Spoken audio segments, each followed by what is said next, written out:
Morgan Stanley, one of the biggest bulls on Tesla stock, is expecting 172 times multiple by the end of this year. Now, that's where EPS goes into this, because I think the multiple could easily, like pretty conservatively, be 100.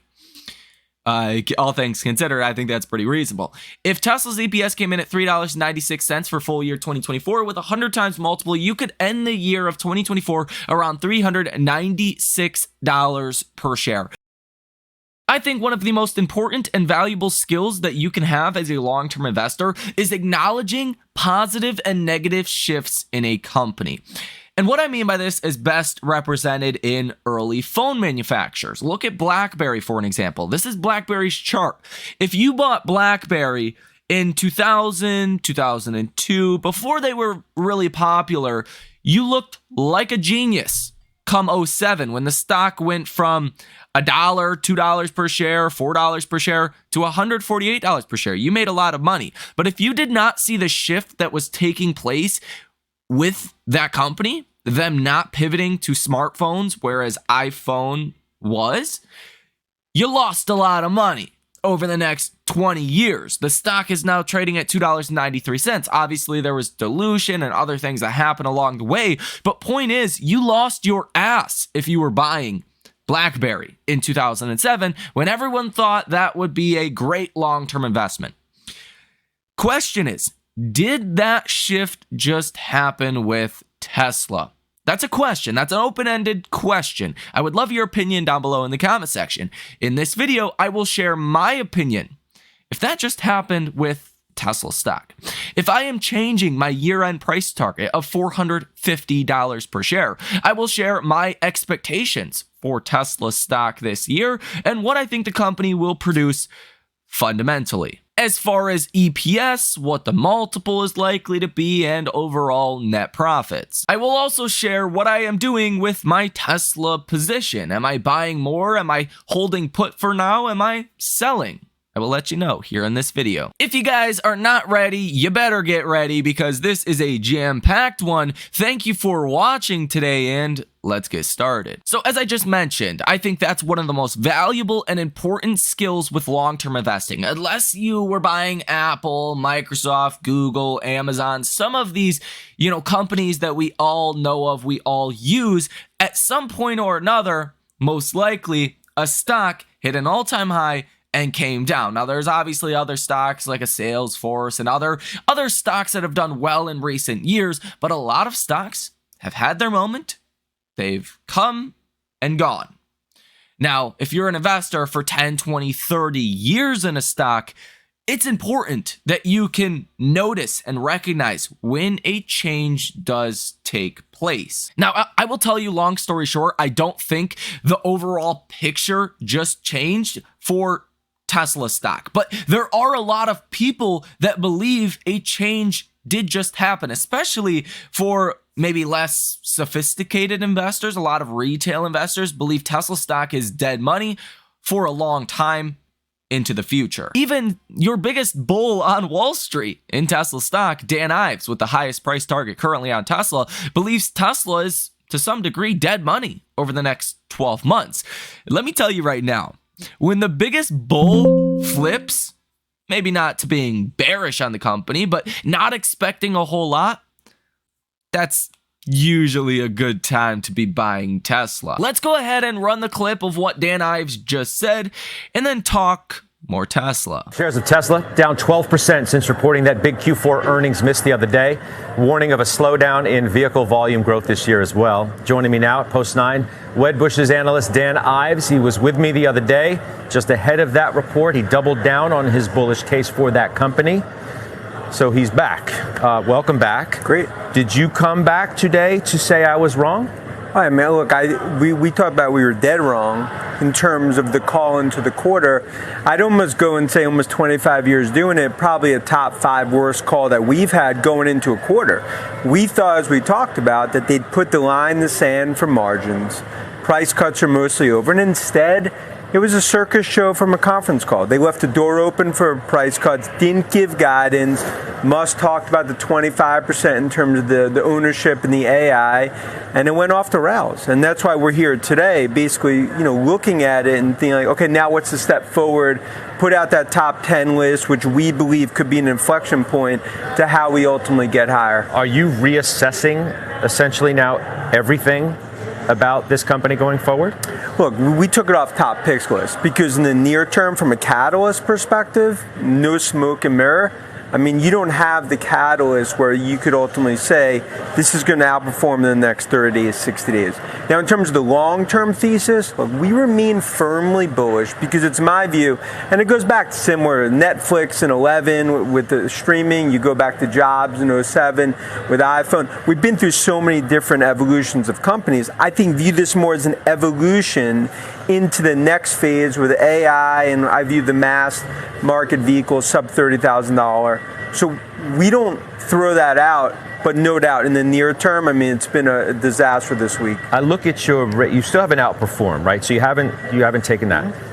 How do you fundamentally have an outperform at 1.2 trillion market cap and an outperform now that it's down to 581 billion? Sure. It's almost been cut in half. But how do you still have an outperform on it? Yeah, it's a great question. It's my view that going forward, the margin story, it's going to trough. So I view like when they cut costs, you could actually start to get margin expansion 20, 30%. Then all of a sudden $5 of earnings becomes 8 to 10 when you look out in the next 2 years, especially on AI. I mean, our view here is this could be the best long-term AI play out there.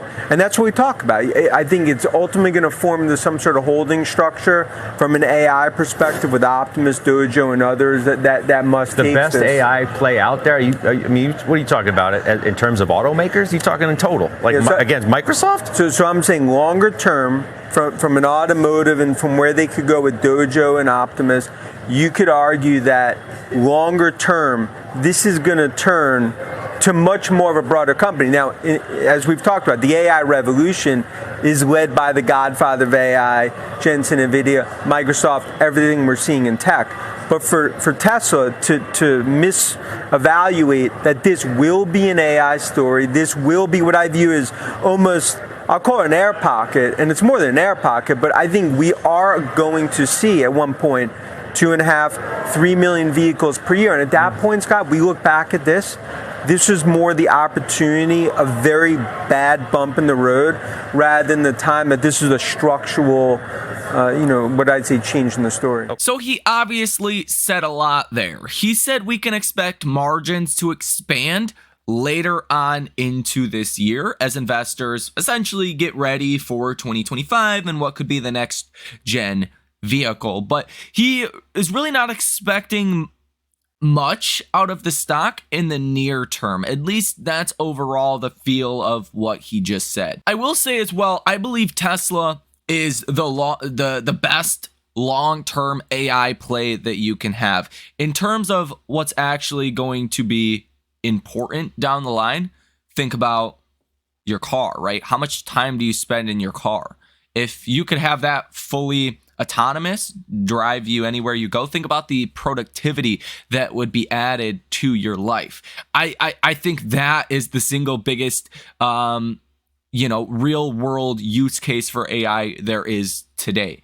Who cares about an LLM, right? Large language model. Who cares about some of these other things that are in creation as far as AI today in comparison to your car no longer being so much of your life spent driving?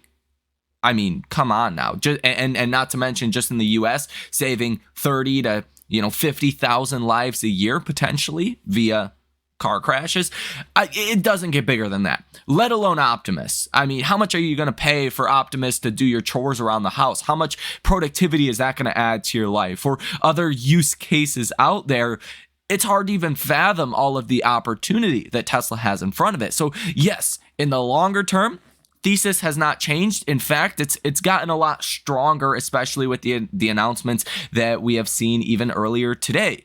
Tesla is creating another Dojo supercomputer site in New York. In fact, there's going to be two of them now in New York. Tesla is doubling down on AI, doubling down on the future in their specific sector, which is currently automobiles, whereas all these other companies are pulling back on EVs. Tesla's doubling down. So long story short, the long-term thesis does not change. And as Elon said on the earnings call, when GDP is comprised of, working force, productivity, that's what comprises GDP. That's why Japan hasn't seen much for, GDP increases over the years.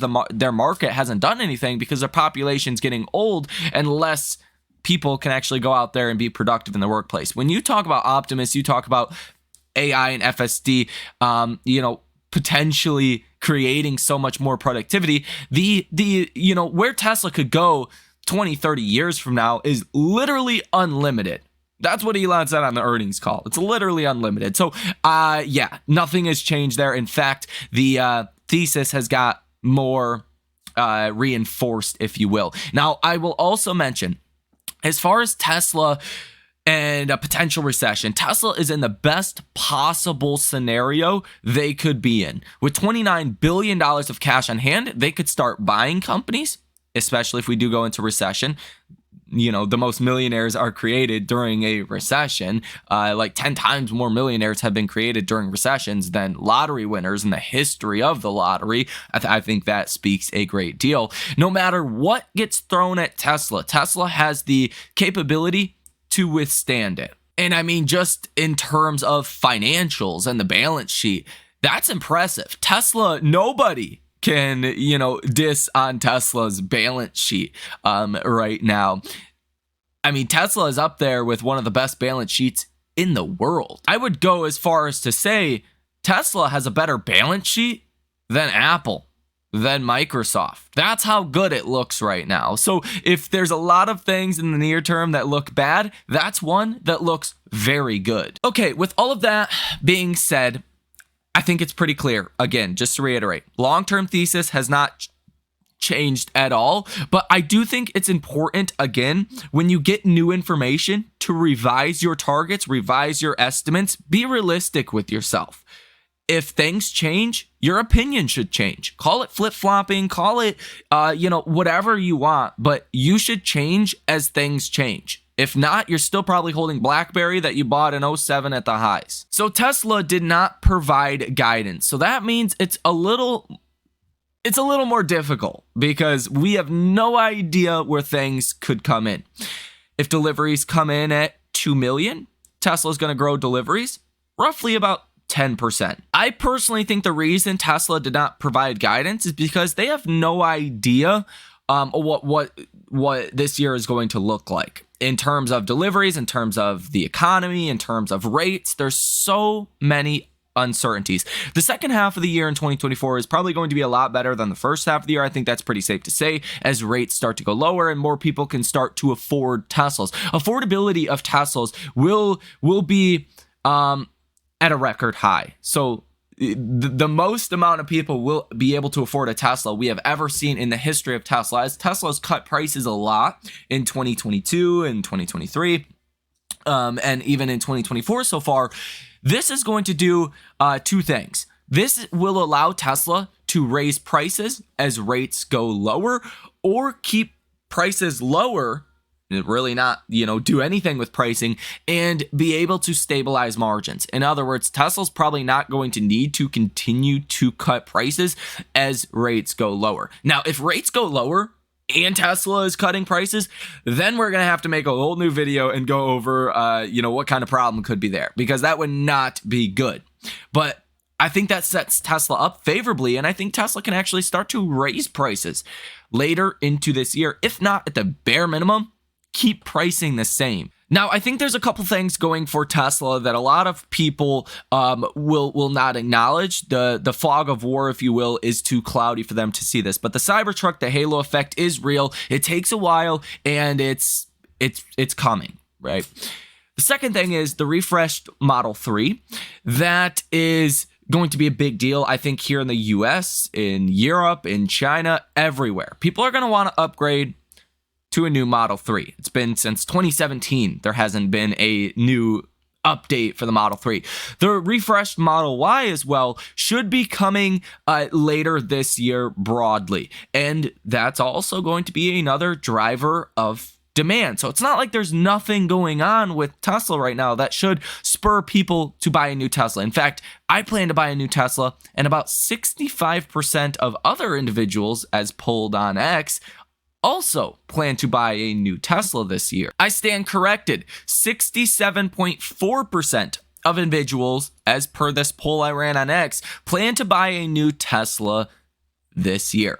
Now go ahead and vote on this poll. There's still 10 hours left to go ahead and vote on this. I would love to get as many different opinions from people or results from people as possible. Nonetheless, without creating an hour-long video here, multi-hour-long video here, my models suggest Tesla could deliver about 2.2 million vehicles this year. Now, I also believe Tesla's average selling price will go from about $36,000 or $46,000 today, probably to about $48,500. This is because I expect incremental price increases as rates go lower. I'm not expecting $5,000-$10,000 price increases unless the economy is just red hot in 2024, which I don't think is the case. I don't necessarily think we're going into a recession, but I don't think things are going to be, 5% GDP or what was it, like 3% GDP for 2023. I think it's going to be a modest year, maybe 1.5% GDP, maybe as high as 2% GDP. You also have the Cybertruck, which will start, as it continues to ramp, start to add to the average selling price. Now that brings total automotive potential revenue to about $106.7 billion for 2024. Now we're just looking at the auto business here. Consider energy, consider services, stay roughly the same with, maybe 30% growth or so. Just energy generation and storage grew 50% next year. So I think just looking at this is very conservative. You could add other, energy revenue. We did, $6 billion of energy revenue last year. Maybe that goes to $9 billion. I think that's a pretty reasonable estimate. So let's go ahead and just add that to the overall pie. You're looking at $115.7 billion. We did about $8 billion in service revenue. Say that goes to about $10 billion in service revenue. Then you're looking at about $125.7 billion of revenue overall. That would be about 25% growth year over year. Now, last quarter, Tesla had $25.167 billion of total revenue. As you can see here, net income attributable to common stockholders on a non-GAAP basis was $2.48 billion. And now, if you take $2.48 billion divided by the total revenue, that brings you to a net margin of about 9.8%. So that's how you get the EPS number that we got last quarter. If you do the 25,167 billion times that by 0.098 is 9.8%, 2.466 billion, and divide that by 3.3, roughly 3.3 billion shares outstanding, then you get about 74 cents of EPS. Now, these are very, rough numbers. I'm not taking the exact amount of shares outstanding or whatnot. So that's pretty much how you got the EPS number last quarter. So margins are right around 10%, 9.8% to be exact. And that's actually down about 39% year over year. Now, based on $125.7 billion of total revenue, in which that's where I believe the number will come in for 2024, I also think, based on what we just talked about, Tesla being able to raise prices incrementally and get hopefully higher margins out of new products like the refreshed Model 3, the refreshed Model Y, which could be coming later in the year, as well as increased margins on services and on energy generation and storage. Kind of overall momentum we have seen just continuing with those price increases. You could likely hit a net margin of about 13%. I think that's pretty reasonable. That's a lot lower than what we have seen in the past, but that would be a lot better than where things are currently at. And I think a lot of this will happen in the second half of 2024. So we can go ahead and times this by 0.13. You're going to come in at about $16.3 billion of revenue or net profits for the entire year attributable to shareholders. Now, you could probably take 20% of this off just as additional, R&D expenses. We'll times that by 80 to take 20% off. That's about 13 billion of potential net income that could be realized in EPS coming next year. Divide this by the roughly 3.3 billion shares outstanding. You're going to be about $3.96 per share. Now, obviously, this can vary. This can be, different. Maybe not take 20% off, maybe take 15% off. Then you're over, $4 of EPS per share. Whichever way, doesn't matter. You can vary these numbers however you want. We did not get guidance. So again, it's hard to exactly estimate where things could be. But $3.96 of EPS, that would still be better than what we've seen for this year, just over $3 or so for EPS. So that would still be a pretty good year over year increase to EPS.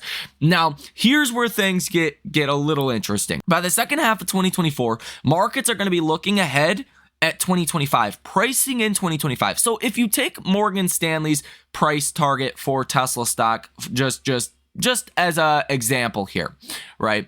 Morgan Stanley has a 300. Okay, I had to go double check because I know they just reduced the price target, but it wasn't exactly sure to what it was reduced to. $345 price target. They expect around $2 of EPS for 2024. So Morgan Stanley's Adam Jonas has a multiple on Tesla by the end of the year in the next 12 months at 172.5. Now, it all depends on how quickly we start to ramp the ultimately production of the $25,000 vehicle, the next gen vehicle, how Optimus goes, FSD, whether or not we get a licensing deal. There's many things that will increase EPS. The Fed lowering rate or the multiple. The Fed lowering rates should also help the multiple. Now, today's multiple is more so around 60, a little bit less than 60 to today, still in the 50 range. It's obviously going to vary if you're watching this video in a month or so from now, depending on what happens with Tesla stock. The multiple is going to look different. But just for reference here, that's what we're talking about. Morgan Stanley, one of the biggest bulls on Tesla stock, is expecting 172 times multiple by the end of this year. Now, that's where EPS goes into this, because I think the multiple could easily, pretty conservatively, be 100. All things considered, I think that's pretty reasonable. If Tesla's EPS came in at $3.96 for full year 2024 with 100 times multiple, you could end the year of 2024 around $396 per share. Now, if you think that could be, 125 for the multiple, so $3.1 times 125, you could be around $488 by the end of this year. Now, I think you'd have to see a pretty big collapse in the EPS itself. Let's say you come in at $2 of EPS and you don't quite get 172 for the multiple. $2 times maybe 125 for the multiple, then you're at $250. You're still about $70 higher by the end of 2024 than you are today, which would still be a pretty phenomenal return for those of you guys that are buying Tesla stock today. So I think by the end of this year, based on my calculations, around $396 per share is pretty reasonable. But would I be afraid to say, maybe, 125 is the multiple? You're in the high 400s? No, it just depends on how the economy holds up, how the Fed does ultimately reduce rates, how much in which. Do we get 3 rate cuts or do we get 6? That's obviously going to play into what the multiple is for Tesla. And again, how we are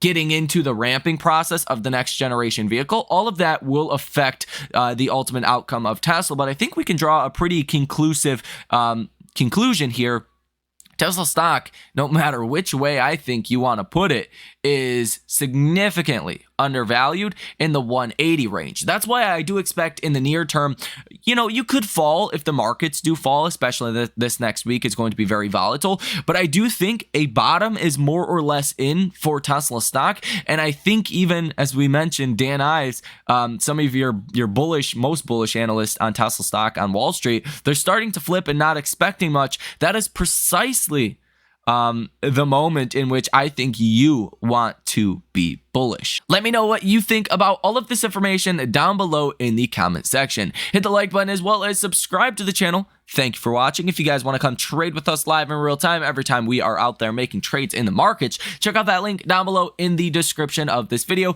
My name is Michael Tyler. Enjoy the rest of your day and your weekend, and I will see you in the next one.